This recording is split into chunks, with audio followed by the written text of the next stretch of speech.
Hello dear. तो आज हम क्रैक मूवी की स्टोरी जानने वाले हैं जिसके लीड रोल में है मास महाराजा रवि तेजा और श्रुति हसन। फिल्म शुरू होती है और एक नैरेटर नैरेट कर रहा है कि कैसे छोटी सी छोटी चीजें हमारी जिंदगी में कितनी बड़ी कयामत ला सकती है, जैसे पॉकेट में रखी हुई 50 की नोट और पेड़ पे लटकी हुई आम और दीवार पे ठुकी हुई काटी। ये तीन चीजें तीन लोगों की जिंदगी में कैसे कयामत लाती है, वो भी एक ही शख्स के जरिए वो इसमें दिखाया गया है। नेक्स्ट सीन शुरू होता है और दिखाया जाता है कि एक रिपोर्टर एक बहुत बड़े टेररिस्ट का इंटरव्यू लेने आई है और वो टेररिस्ट 50 रुपए की शर्त रखता है। वो बताता है कि कैसे 50 रुपए की वजह से वो आज जेल में है। जब वो मुंबई आया और ब्रोकर उसके लिए घर खोज रहा था रहने के लिए, तभी ब्रोकर का एक मकान मालिक से 50 रुपए के चलते झगड़ा हो जाता है। फिर उसको दूसरा घर लेना पड़ता है और उसे एक पासपोर्ट बनवाना था और उसका ब्रोकर एड्रेस वेरिफिकेशन के लिए पुलिस स्टेशन जाता है। वो जिस पुलिस स्टेशन में जाता है, वो जो घर लेता है वो उसके एरिया में नहीं होता। वो वहाँ से हटा देता है, कहता कि आप दूसरे पुलिस स्टेशन में जाइए, ये हमारे एरिया में नहीं है। फिर हमारे हीरो और हीरोइन की एंट्री होती है, बाइक से जा रहे हैं मंदिर खाना लेकर। नेक्स्ट सीन में हमें दिखाया जाता है कि सीआई शंकर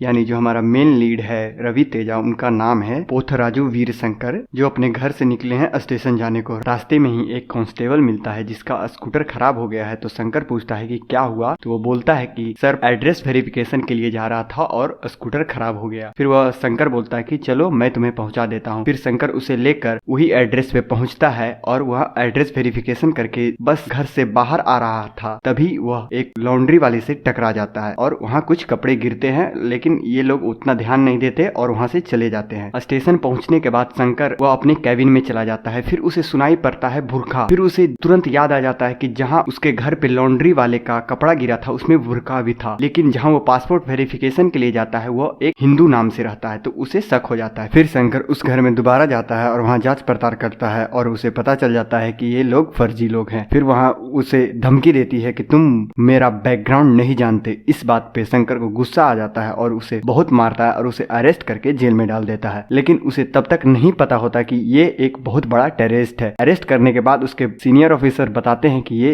कितना बड़ा टेररिस्ट है। उसके बाद उस टेररिस्ट का एक ही मकसद रहता है, शंकर को मारना। फिर सीन चेंज होता है और एक डॉक्टर के पास एक मरीज आया है अपनी एक बीमारी को लेकर, जहाँ वो बहुत रिक्वेस्ट करता है कि डॉक्टर साहब ये देख लीजिए। वो बेसिकली एक नाटक करता है कि वो डॉक्टर को डराने के लिए आता है और वहाँ उस डॉक्टर को डरा कर उससे उसका प्रॉपर्टी हथिया लेता है। फिर सीन उसके घर पे शिफ्ट होता है जहाँ उसने बहुत सारे कुत्ते पाल रखे होते हैं और उसके बागान में बहुत सारे आम के पेड़ लगे हुए हैं। बाहर दो बच्चे रहते हैं जहाँ एक भाई एक बहन रहता है। जहाँ छोटा भाई कहता है कि दीदी मुझे आम चाहिए और उसकी बहन बोलती है ठीक है मैं लाकर देती हूँ, और वो बाउंड्री के अंदर चली जाती है आम को तोड़ने के लिए। और वो जो विलन रहता है शिव रेड्डी, वो देख लेता है कि वो मेरे बागान में घुसा है आम तोड़ने के लिए और वो अपने कुत्तों को उसके तरफ दौड़ा देता है और कुत्ते बहुत बेरहमी से बच्ची को काटते हैं बहुत बुरी तरह। फिर उसके घर वाले उस पर केस कर देते हैं, उसका नाम है रेड्डी। और जब मामला दर्ज हो जाता है तो एक एसीपी उसके पास कॉल करता है, क्योंकि वह एक बहुत बड़ा गुंडा रहता है तो उसके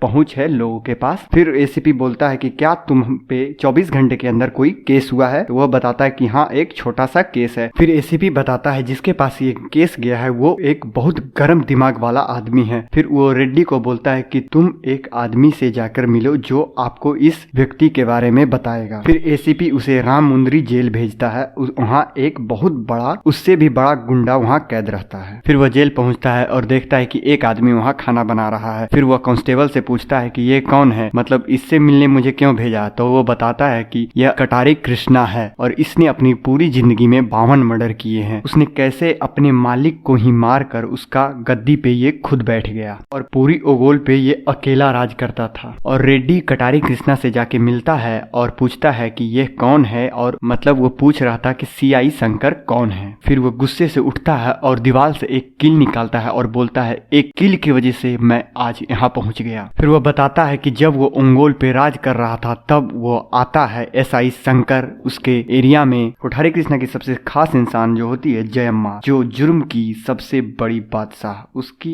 हर एक बात मानती है, उसकी बात कभी नहीं टालती। वो कुठारी कृष्णा की एक बहुत बड़ी वफादार होती है। फिर एंट्री होती है हमारे सीआई शंकर की उसकी शहर में, और आते के ही साथ उसने बहुत बड़े क्राउड को क्लियर करवाया जहां गुंडे ने फालतू का क्राउड जमा करके हंगामा कर रहे थे। फिर रात का सीन दिखाया जाता है जहां सीआई शंकर अपनी फैमिली के साथ कुछ बकझक हुआ है तो ही मनाने की कोशिश कर रहा है। फिर वहां सॉन्ग शुरू होता है। अगले ही सीन में जयम्मा एक फिल्म देख रही है। उसे फिल्म देखने का बहुत ज्यादा शौक है। वो हर फ्राइडे थिएटर जाती है फिल्म देखने। वहीं देखती है कि कटारी की बेटी किसी के साथ फिल्म देख रही है, और बाहर निकलते ही देखती है कि वो बाइक पे बैठकर चली जाती है। फिर वो ये सारी बातें वो कटारी कृष्णा को आकर बताती है, और वो कटारी कृष्णा उसे मारने की सोच लेता है। तभी जयम्मा बोलती है वह एक पुलिस वाला है, उसे खुलेआम नहीं मार सकते। फिर नेक्स्ट फ्रेम में जयम्मा बस से कहीं जा रही है, एक बीच पे पहुंचती है, वहाँ कटे हुए गधे लटके हुए हैं। फिर जयम्मा एक सीटी मारती है, फिर जमीन से कुछ लोग निकलते हैं और दौड़ कर जाते हैं और वहीं कटे हुए गधे का खून पीते हैं जो मटके में रखा हुआ है, और उस लोग को बोलते हैं कि जाके उससे मार डालो। और वो लोग बहुत ही बेरहमी तरीके से उसे मार डालते हैं। वो लोग बहुत ही खूंखार एकदम भेड़िए होते हैं। जिसका मर्डर होता है वो एक कांस्टेबल होता है, और उसके पिता भी एक कांस्टेबल होते हैं, और उन दोनों का बहुत अच्छा बॉन्ड रहता है सीआई शंकर से। फिर सीआई शंकर उसी केस का पूरा छानबीन करता है, लेकिन उसे कुछ भी सबूत नहीं मिलता कि ये काम किसने किया और कैसे हुआ। सभी को पता रहता है कि ये इसके पीछे किसका हाथ है, लेकिन उसे कुछ सबूत नहीं मिलता। सारे सबूत मिटा दिए जाते हैं। बहुत सारे पुलिस स्टेशन में जाके चेक किया जाता है, लेकिन उसे कुछ भी नहीं मिलता। लेकिन सबको पता रहता है एक चाल है। तो तभी उसे बहुत पुराना एक केस मिलता है जिसमें कटारी कृष्णा का भी नाम रहता है, और उसी के जरिए वो समझ जाता है कि अब तो इसे अरेस्ट करना ही पड़ेगा, और वही एक सबूत के तौर पे वो कटारी कृष्णा को अरेस्ट करने जाता है। फिर नेक्स्ट फ्रेम में दिखाया जाता है कि कटारी कृष्णा पूजा के लिए आया हुआ है मंदिर, और वहीं सीआई शंकर का एंट्री होता है, और वहाँ उसे वो बताने आता है कि तुम इस केस में सस्पेक्ट थे, और इसी के चलते वो उसे अरेस्ट करने के लिए आता है। फिर वहाँ कटारी कृष्णा अपना बैकग्राउंड का नाम लेता है, और फिर सीआई शंकर को बहुत ज्यादा गुस्सा आ जाता है और उसे पीटते हुए अरेस्ट करके लेता है और उसे जेल ले जाता है। और अगले ही दिन कटारी कृष्णा का बेल पेपर लेकर जयम्मा वहाँ आ जाती है और उसे छोड़ दिया जाता है। पुलिस स्टेशन से निकलते वक्त ही उसके सामने उसकी बेटी और उसका प्रेमी जो रहता है खड़ा रहता है। क्या हुआ था कि जब वह जयम्मा एक लड़के को देखी थी वो दूसरा होता है और ये दूसरा होता है। जब वो लोग हॉल में फिल्म देख रहे थे और बाहर निकले तो इसका बॉयफ्रेंड उसे घर छोड़ने वाला था, तभी उसे एक कील से उसका पैर बहुत बुरी तरीके से कट जाता है। फिर वो अपने एक दोस्त को बोलता है कि जाओ तुम इसे घर छोड़कर आओ, और जयम्मा जिसे देखती है वो उसका दोस्त होता है, और गलती से जयम्मा उसके जगह इसे मरवा देती है। और कटारी कृष्णा की बेटी जिसे शादी करती है वो भी एक कांस्टेबल ही होता है, और ये देखकर वो दोनों को बहुत ही गुस्सा आता है कटारी कृष्णा और जयम्मा को। वो दोनों घर आते हैं। कटारी कृष्णा जयम्मा को बहुत बुरी तरह से बातें सुनाता है, मतलब डांटता है। फिर नेक्स्ट फ्रेम में जो कांस्टेबल शादी करके आया है वो सीआई शंकर को बताता है कि कैसे उसकी जगह उसका दोस्त मारा गया। वो सब लोग जानते थे कि कटारी कृष्णा उन दोनों को जिंदा नहीं छोड़ेगा, इसीलिए सीआई शंकर पूरे शहर में होल्डिंग्स लगा देता है इन दिनों की शादी के। साथ में रिसेप्शन भी रखता है और सभी लोगों को इनवाइट करता है। उस रिसेप्शन में कटारी कृष्णा की बीवी भी आती है अपनी बेटी से मिलने के लिए, और फिर वहाँ बोलती है कि सीआई शंकर से कि इन लोगों को इस शहर से दूर कर दीजिए, नहीं तो इसके पिता इन लोगों को नहीं छोड़ेंगे। और फिर सीआई शंकर उन दोनों को लेकर बस स्टैंड में जाता है और वहाँ उन दोनों को बस बैठाता है। तभी वहाँ पे कटारी कृष्णा के सबसे खूंखार गुंडे जो गधे के खून पीते हैं लोग वहाँ पहुंच जाते हैं उन दोनों को मारने के लिए, लेकिन वहाँ पे वो दोनों बच जाते हैं और कटारी कृष्णा वहाँ पे नाकाम होता है। लेकिन वहाँ पे उन लोगों में से एक को सीआई शंकर पकड़ लेता है, और फिर सीआई शंकर पहुँचता है कटारी कृष्णा के घर, और वहाँ पे वह उसकी माँ को बुलाता है, और फिर वह बताता है कि क्या तुम तो बहुत बड़ी नाटकबाज हो। उसकी माँ ही होती है जो वहाँ गुंडों को भेजती है मरवाने के लिए। फिर सीन शुरू होता है पुलिस स्टेशन में, जहाँ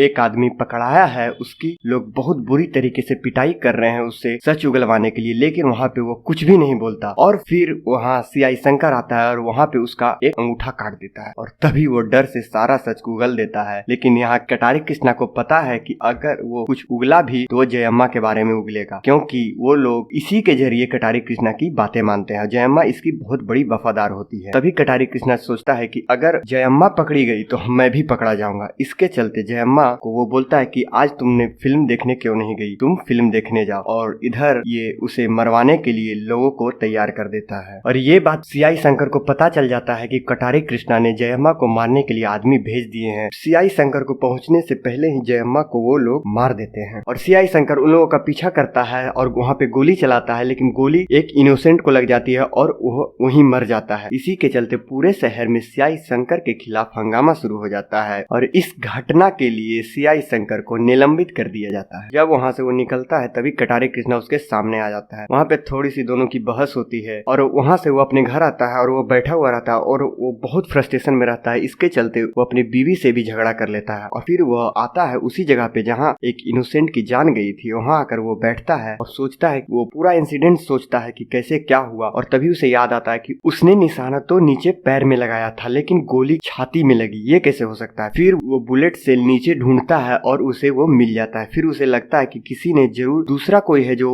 गोली चलाया है पीछे से। फिर उसे पता चल जाता है किसी ने पीछे से गोली चलाई है और फिर अपने पुलिस स्टेशन में आता है। उसके पीछे कौन रहता है उसे तो पता चल ही जाता है। वो उससे पूछताछ करता है तो वो सारी सच्चाई उगल देता है। फिर कटारे कृष्णा और सीआई शंकर की बात होती है फोन पे। कटारे कृष्णा को बताता है कि उसने अपने आदमियों को उसकी बीबी और बच्चे को मारने के लिए भेजा है। फिर वह सीआई शंकर हंसते हुए एक बात रिवील करता है कि उसकी बीवी एक black belt martial art champion है। फिर उसके बाद जो श्रुति हसन का धुआंधार एक्शन दिखाया जाता है, वाव गजब रहता है वो। और इसके बाद सीआई शंकर अपनी ड्यूटी फिर से ज्वाइन कर लेता है। कटारे कृष्णा की बीबी उसे समझाती है लेकिन वो समझता नहीं है और अपनी ही बीबी को मारकर वहाँ से भाग जाता है और वो खूंखार गुंडे होते हैं उसी के साथ छुपा हुआ रहता है। फिर सीआई शंकर उसे खोजते हुए उसी बीच पे पहुंचता है जहाँ कटा हुआ गधा लटका हुआ था। उसे वहाँ शक हो जाता है कि यहाँ कुछ ना कुछ तो गड़बड़ है। फिर वहाँ उन लोग उस पे हमला कर देते हैं। वहाँ बहुत तगड़ी फाइट होती है और वहाँ सभी लोग सीआई शंकर के हाथों मारे जाते हैं। लेकिन कटारे कृष्णा वहाँ सीआई शंकर से बच के भागता हुए एक आरई ट्रक पे चढ़ जाता है और वहाँ से वो सोचता है कि अब तो मैं बच गया, वहाँ से निकल गया। लेकिन वह गाड़ी का टायर एक कील पर जाकर लगता है और वह गाड़ी वहीं पलट जाती है और वो वहाँ अरेस्ट हो जाता है। और फिर हमें दिखाया जाता है जेल का सीन जहाँ कटारे कृष्णा और रेड्डी दोनों बैठे हुए हैं और कटारे कृष्णा अपनी सारी